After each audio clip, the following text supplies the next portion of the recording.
Bullied teen turns billionaire. Ultimate revenge against high school bully and his girlfriend. A dark tale of power, obsession, and retribution.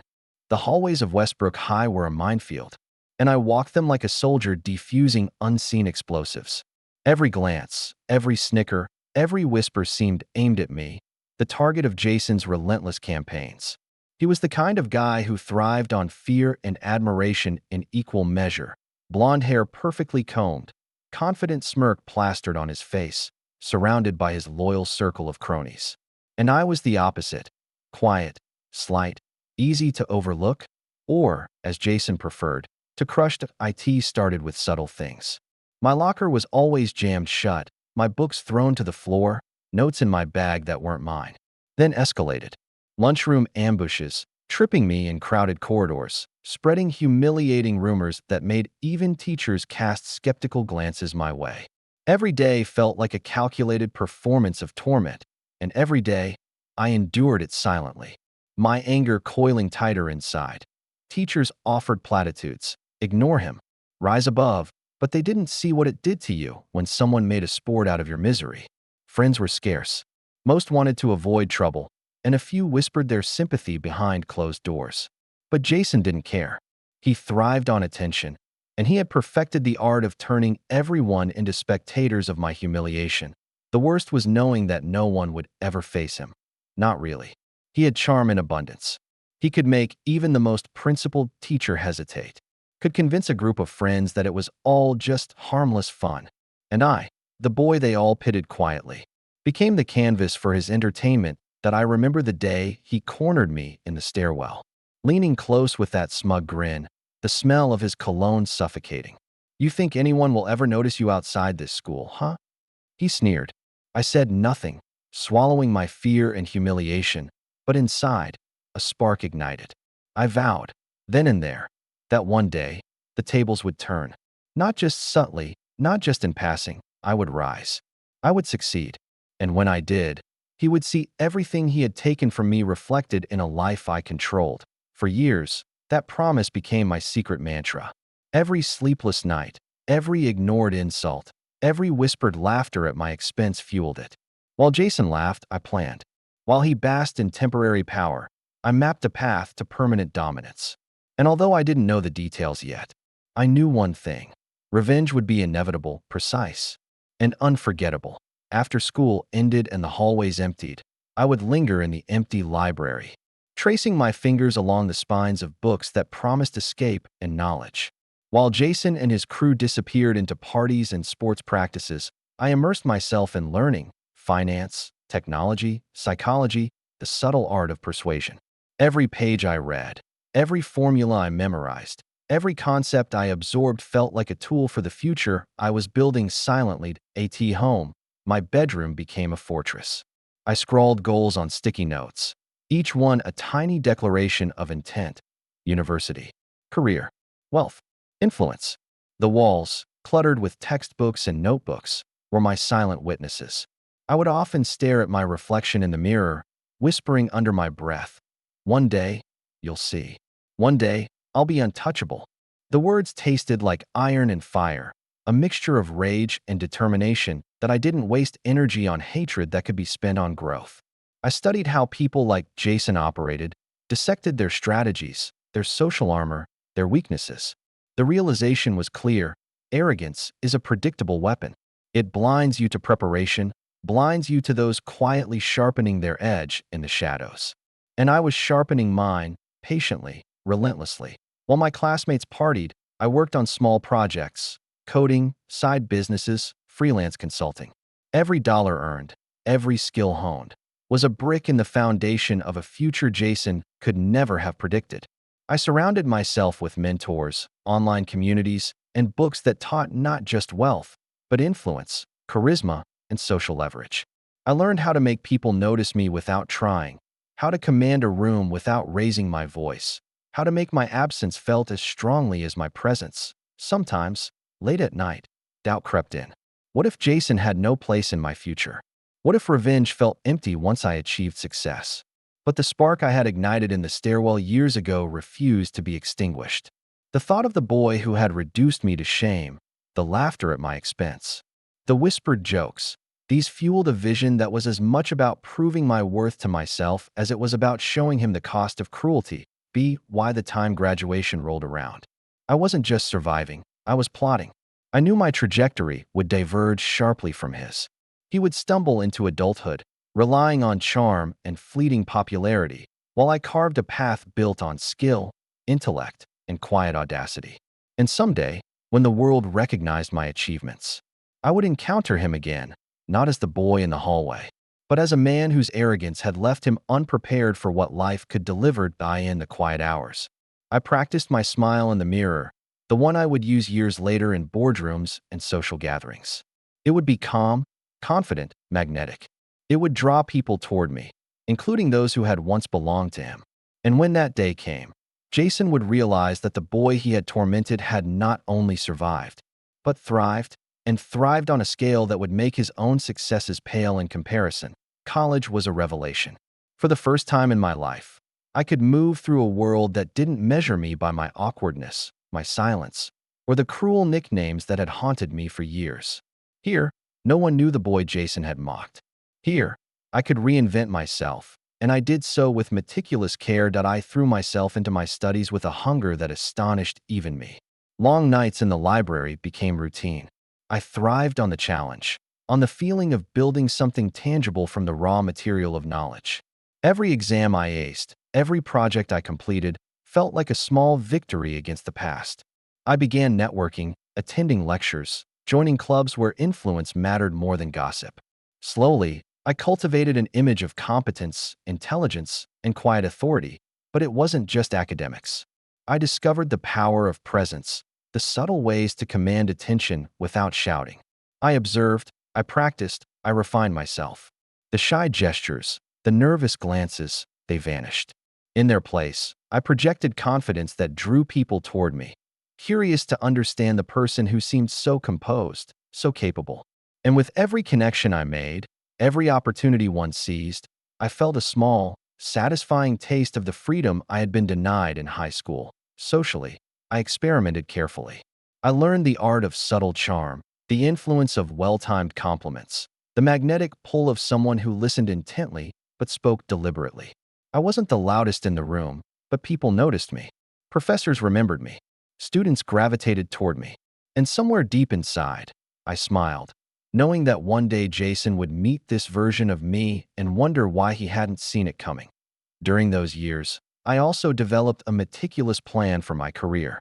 I didn't just want wealth. I wanted status, visibility, leverage. I began small entrepreneurial ventures, invested in emerging markets, and built a portfolio that, while invisible to my peers at first, laid the foundation for a future that would be impossible to ignore. With every calculated risk, I felt closer to the day when the world would take notice. Relationships were a part of this transformation too. I learned to read people, to understand desires, insecurities, and motives. I observed patterns, the way attraction intertwined with status, how jealousy could be manipulated subtly, how loyalty could be both earned and leveraged. It was a skill set I had honed without anyone realizing. Another quiet victory against the cruelty of my past. And then, during my junior year, I encountered her. She was vibrant, beautiful, intelligent, the kind of person who commanded attention effortlessly. We met at a university gala, and while we talked casually, I noticed her gaze lingered longer than expected. She laughed at the right moments, shared opinions with confidence, and carried herself with the poise of someone used to being noticed. It wasn't just attraction. I recognized potential, the ability to influence, to provoke envy, to create ripples in the social waters. And I realized, with a cold thrill, that this encounter was an opportunity, not just for connection, but for strategy, a way to sharpen my edge, test my power, and, one day, exact the subtle revenge I had been cultivating for so long. By the time the night ended, I walked away with a sense of exhilaration I had never known. Not only had I tasted freedom from the shadows of my past, but I had glimpsed the tools and possibilities that would allow me to turn the tables entirely. College wasn't just education, it was preparation. Preparation to step back into a world that had once mocked me, armed with influence, charm, and a carefully honed plan for vengeance. Years passed like a carefully orchestrated montage. My ventures flourished, my reputation grew, and my presence in high-profile circles became undeniable. Yet I never forgot the shadow of high school, the sting of Jason's laughter echoing in my ears. I carried it quietly, like a seed waiting for the right moment to bloom. It was at a charity gala, under glittering chandeliers and the soft hum of conversation, that fate decided to converge. I moved through the crowd, confident and polished. When I saw him, Jason, he was unmistakable, the same arrogance etched across his face, but now paired with the complacency of someone who had coasted on his high school popularity. And beside him was her, the girl who, years ago, had been just out of reach. She laughed at something he said, her hand resting lightly on his arm, unaware of the storm gathering silently in my gaze that I approached deliberately, a casual smile playing on my lips. Jason's eyes flicked to me, a brief hesitation that quickly transformed into recognition and surprise. The moment stretched, charged with tension.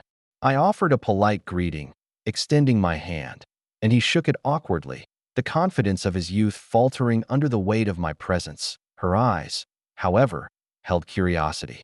She studied me as if sensing something beyond the polite surface, a quiet magnetism, a subtle intensity that distinguished me from the men she usually encountered. I introduced myself, each word measured, each gesture intentional. Conversation flowed naturally, yet every sentence was infused with quiet power, a demonstration of the success and influence I had painstakingly built. Jason, ever the predator in high school, seemed disarmed now. He laughed nervously at his own jokes, gestured excessively, and attempted to dominate the conversation, but the dynamic had shifted. The boy who had once humiliated me was now peripheral, overshadowed by the man I had become. I felt a thrill, not cruelty for its own sake, but the deep satisfaction of proof. I had risen, and he had not. Her attention, however, lingered on me. She laughed at the right moments, leaned slightly closer, and asked questions that revealed genuine interest. I guided the conversation subtly, allowing her to see the full scope of my world, success, ambition, and an allure that could not be ignored. I noticed Jason's discomfort, the faint flush creeping across his face, and I smiled inwardly. Everything was proceeding according to the quiet, meticulous plan I had crafted over the years. By the end of the evening, I had secured her willingness to meet again. Jason watched, impotent and increasingly uneasy, as I walked away with a casual grace, leaving him with the remnants of his own youthful arrogance. I didn't gloat, didn't speak ill, but the message was clear. The balance of power had shifted, and the game of influence had begun. That night, alone in my apartment overlooking the city, I reflected on the years it had taken to reach this point. Every struggle, every slight, every humiliating memory had been a lesson, a stepping stone toward this moment. I allowed myself a quiet smile. The reunion had not been mere coincidence. It had been inevitable. A carefully timed encounter that set the stage for the next act in a drama that only I could fully direct over the next few weeks. I orchestrated a careful rhythm of encounters. Each meeting was casual on the surface, but every word, every smile, every glance carried a precise weight. I knew her curiosity was genuine, and I cultivated it, revealing fragments of my life that suggested a world both intoxicating and unattainable. My charm was quiet but undeniable. I didn't need to shout my accomplishments.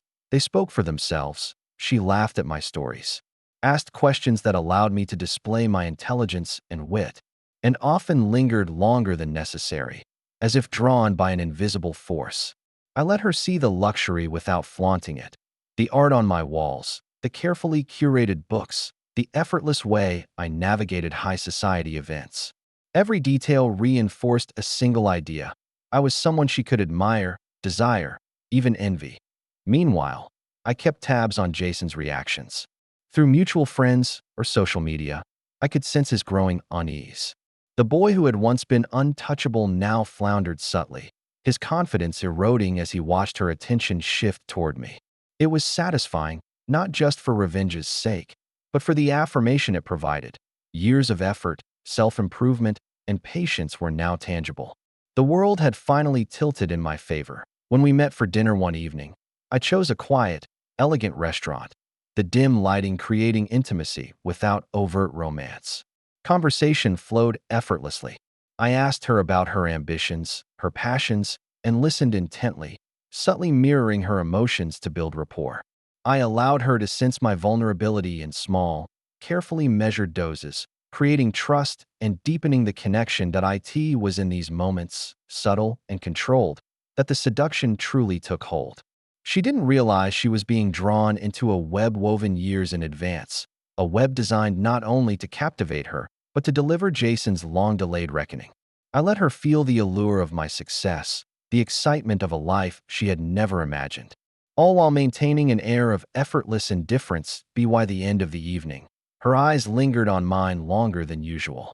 Her laughter, her touch on my arm, even her casual leaning closer, it was all confirmation.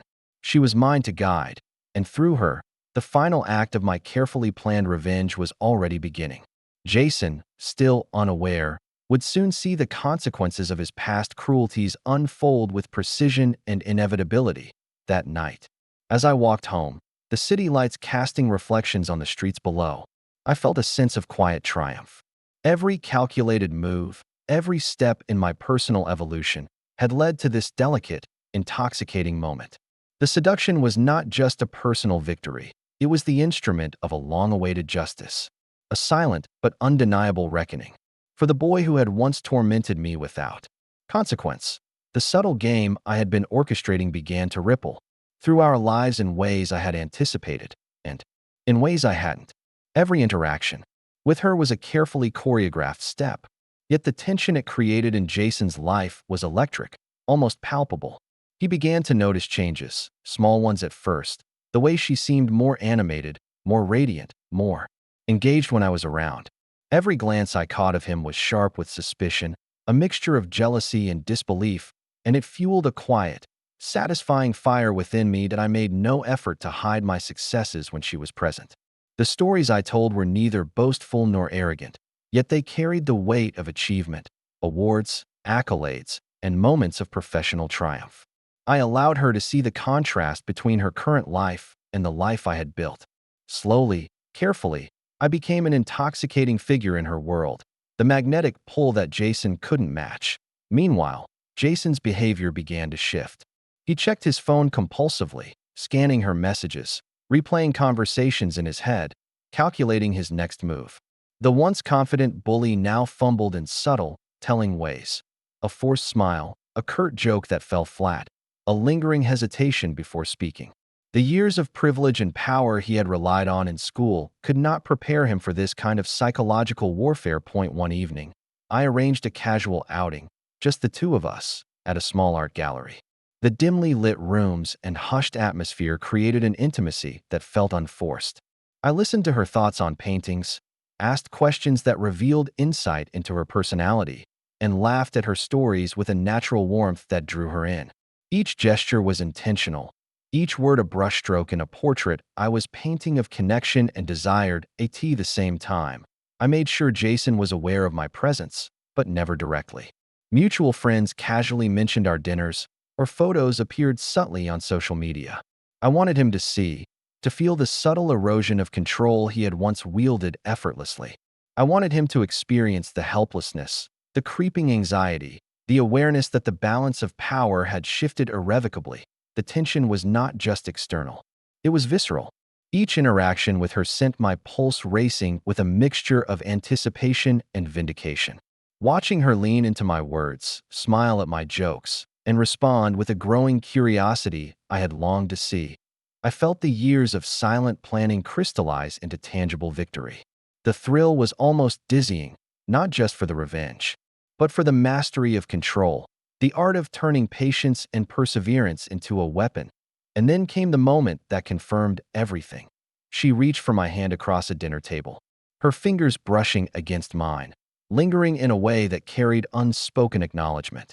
Her eyes met mine, and in that glance was a recognition, a subtle surrender to the world I had created around us. Jason, of course, noticed. His reaction was immediate, raw, and unguarded. A flash of anger, a tightening of his jaw, a slight tremor in his hands betrayed his inner turmoil.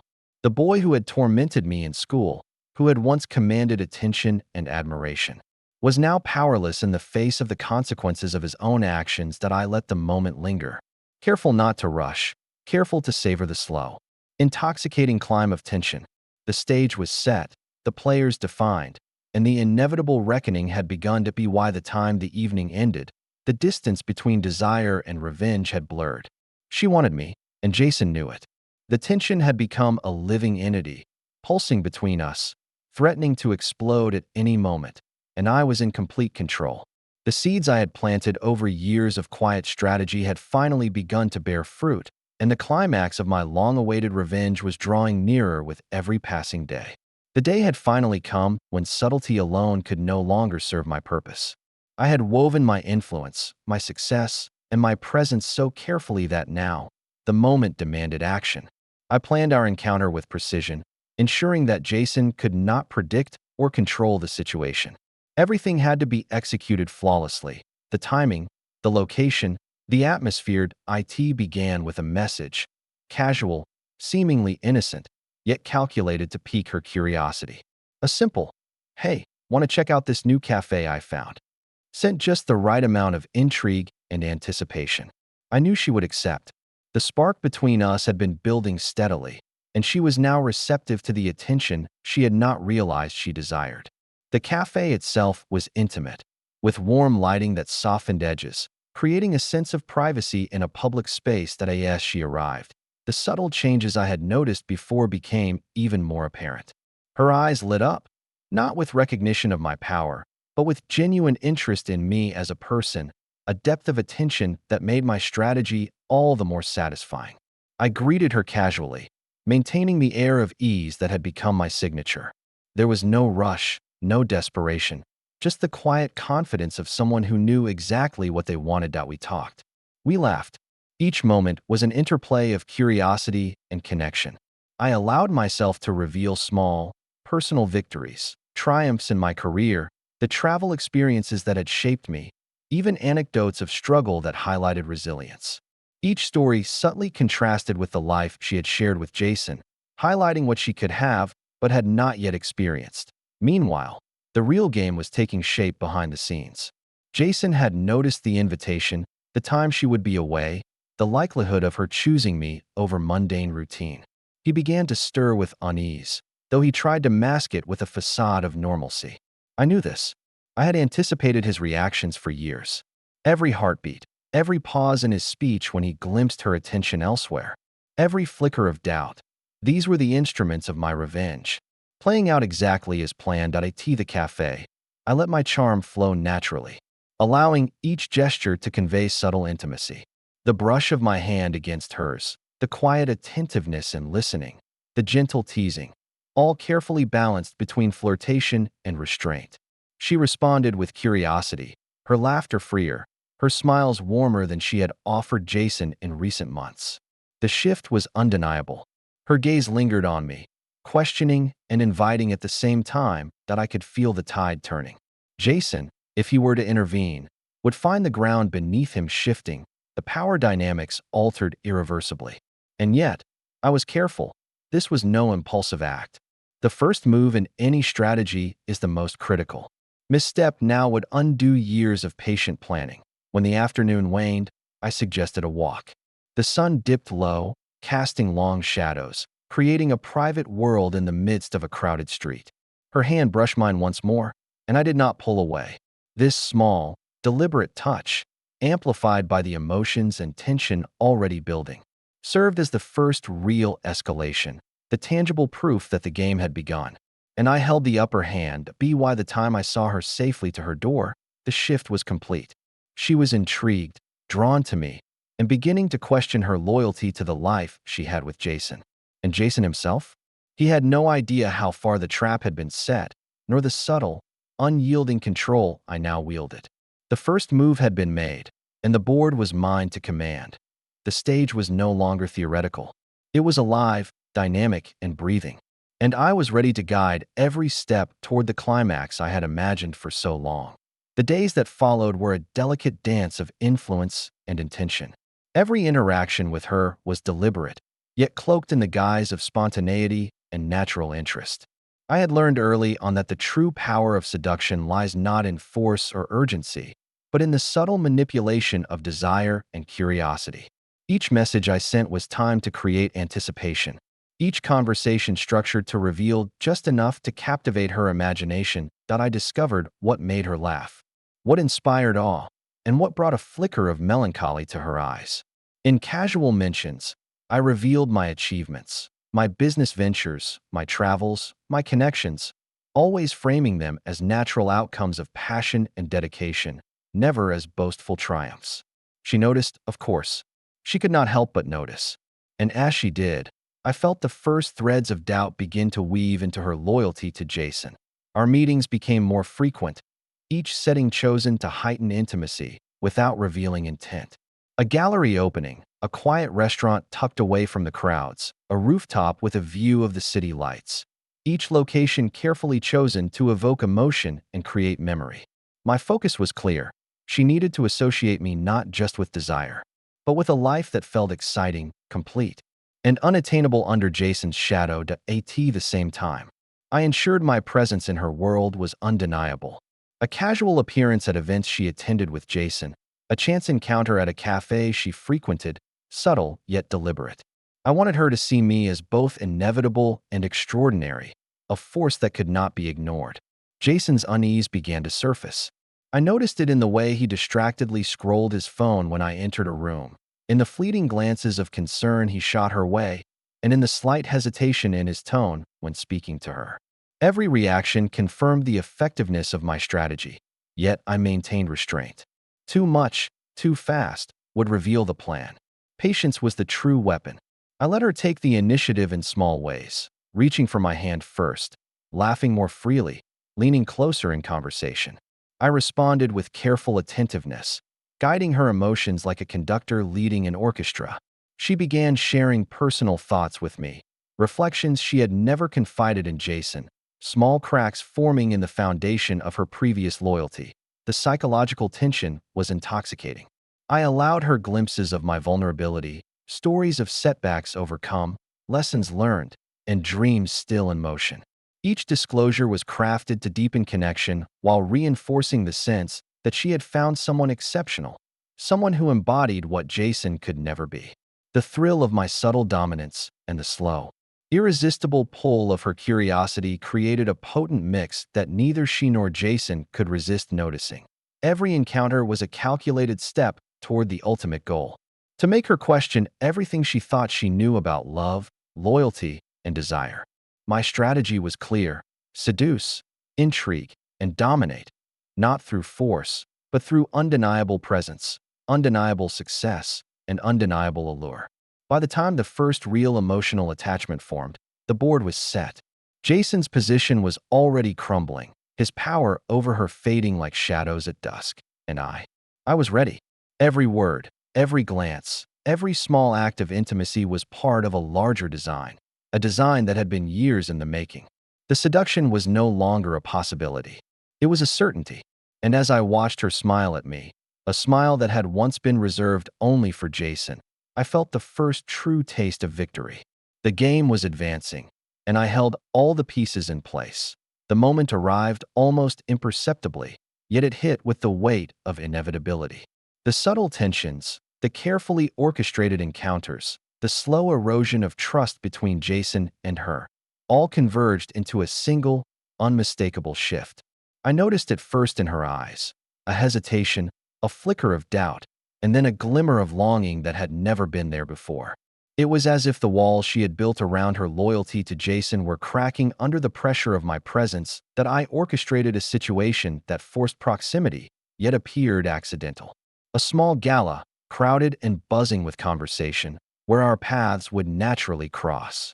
I arrived in a tailored suit, the kind that conveyed effortless confidence, and with a calm that masked the thrill of anticipation within me. She spotted me immediately, a mix of surprise and curiosity flitting across her expression.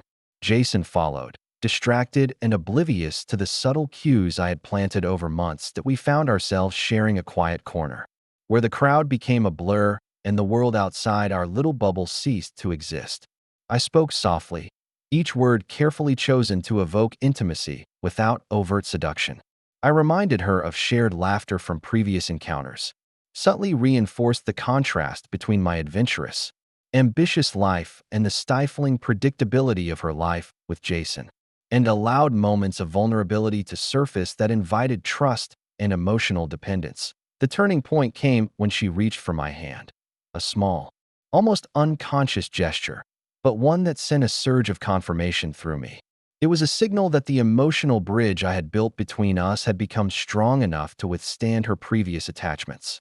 Jason's absence of attention, his distracted glances toward me, only accelerated the process. He was losing ground, yet remained unaware of the precise reasons why. I leaned closer, just enough to let her feel the intensity of my gaze, the subtle warmth of my presence, the magnetic pull of someone who had achieved everything he could not. I let silence speak where words might falter, letting the tension between desire and doubt grow unbearable. She laughed nervously, her hand lingering in mine, and I knew that the shift had occurred. Her emotions had begun to realign. But this was only the beginning. The turning point was not merely emotional, it was strategic. I allowed her to see that my world was exciting, complete, and unattainable, creating a desire she could not resist yet framed within her own sense of choice. By giving her the illusion of agency, I solidified my control. She would make the decision to come closer, to trust me, to question Jason, but all along, it was within the boundaries I had designed. As the evening drew on, she lingered in conversation, seemingly intoxicated by my charisma, my intellect, my subtle dominance. Every word, every gesture was a calculated nudge, guiding her toward the inevitable. Jason's frustration became palpable, though he could not yet articulate it. His confident exterior began to crack, revealing the first signs of vulnerability. And I watched, patient and unwavering. Knowing that the culmination of years of planning was finally within reach, the stage was set for the final act, the moment where success, desire, and revenge would intersect. By the end of that night, the dynamics had shifted irreversibly. She was no longer solely Jason's. She had become a player in a game she scarcely realized she was part of. And I was ready to claim the final victory, to take what I had long sought, and to leave nothing but astonishment and regret in Jason's wake. The next morning brought a peculiar stillness, as if the world itself were holding its breath. Jason awoke with a subtle unease, a nagging feeling he couldn't yet place. His usual certainty had been replaced with hesitation, and he noticed it in the small ways she avoided his gaze, the way her laughter seemed a beat too long, the way her mind wandered even when he spoke. Something had shifted overnight, and the cracks he had ignored now widened into chasms that I had orchestrated the night with precision, ensuring that our interactions were observed. Small details noticed, subtle provocations planted like seeds. She had texted me first thing in the morning, a casual, "Thanks for last night," layered with emotion that only I could interpret correctly. Jason, in contrast, received her curt replies, distracted and devoid of the spark that had once defined their connection. By midday, the collapse was unmistakable. Jason confronted her, his voice a mix of confusion and rising panic. "What's going on with you?" he demanded, unaware that the very question underscored his own loss of control. She hesitated, searching for words, her loyalty battling the magnetic pull of the new reality she was navigating. Her eyes flicked toward my messages, toward the promise of attention and validation she had never experienced with him. That I watched from a distance, savoring the subtle unraveling. I allowed him to witness her doubt, her shifting emotions, and his frustration only fueled the power dynamic. Every misstep he made, every attempt to assert dominance, only confirmed to her that his control was superficial. The more he tried, the weaker he appeared. That it was a delicate dance. One miscalculated step and the entire plan could crumble. But she was already leaning toward me, her curiosity blossoming into desire, her defenses lowering with each passing moment.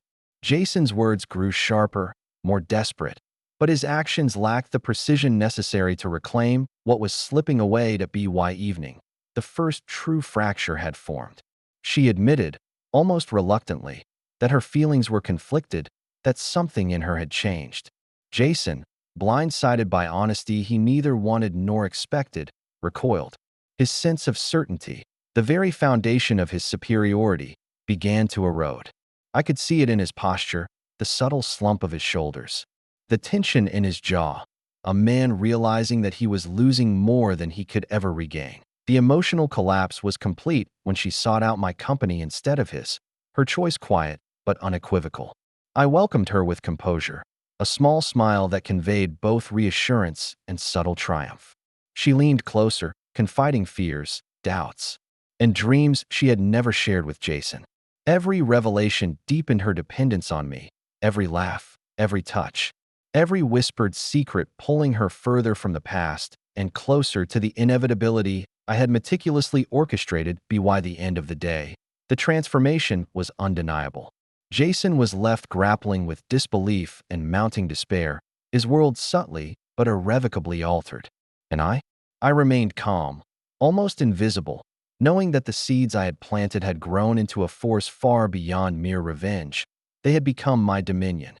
Evening had descended with a quiet elegance, the city lights casting a soft glow through the floor-to-ceiling windows of my apartment. She arrived, hesitating at the threshold, caught between her loyalty to Jason and the magnetic pull of curiosity, excitement, and something she could not name. I greeted her with calm confidence, a presence that demanded attention without forcing it. Our conversation began innocuously, casual comments about our lives since high school, but I guided every topic, steering her subtly toward admiration and fascination. I shared achievements with an understated pride, ensuring she saw my wealth, influence, and control, not as arrogance, but as natural extension of who I had become. Every glance, every smile, every word was calculated to make her question the world she had once known that I offered her wine. Music played softly in the background, and the atmosphere became intimate almost imperceptibly. She laughed at a joke I made, leaned in when I shared a memory, brushed her hand against mine as if it were accidental. I let the moments linger, carefully pacing the seduction, never rushing, never overstepping, yet leaving no space for doubt. As the night deepened, I revealed glimpses of vulnerability, not weakness, but a controlled humanity that drew her closer. She spoke of Jason, her hesitations, her own desires, and I listened, attentive, acknowledging her feelings, but always maintaining a subtle dominance. She realized, almost shockingly, that with me, she could reveal herself fully, without fear of judgment or ridicule, a stark contrast to the rigidity and possessiveness of her boyfriend. Then, when the moment felt inevitable, I let my hand brush hers, guiding it gently, intuitively, testing boundaries. She did not pull away. I whispered, softly, that she deserved to be desired, to be seen, to be cherished, and that with me, she would experience all of it. Her eyes widened, caught between hesitation and surrender, but the pull was undeniable. The seduction was complete when she allowed herself to lean into me fully, her trust and attention shifting irrevocably. The control was subtle, psychological, and profoundly effective. I did not need to command. I simply positioned myself as the inevitable choice, the undeniable force. Every word I spoke reinforced her dependency. Every gesture deepened her emotional attachment. Jason was now an irrelevance, a shadow she began to distance herself from without fully realizing it. By the end of the night, she stayed, not because she was coerced, but because she was captivated. She had stepped into my orbit willingly, drawn by the allure of success, power, and the intoxicating sense of being truly desired.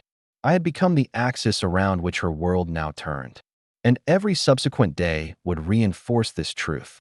Preparing the final step in the ultimate act of revenge, the next evening, the scene was set at Jason's exclusive penthouse party, a celebration of his latest business milestone, a display of wealth and power he wielded like armor. He was laughing with colleagues, exuding confidence, but I arrived quietly.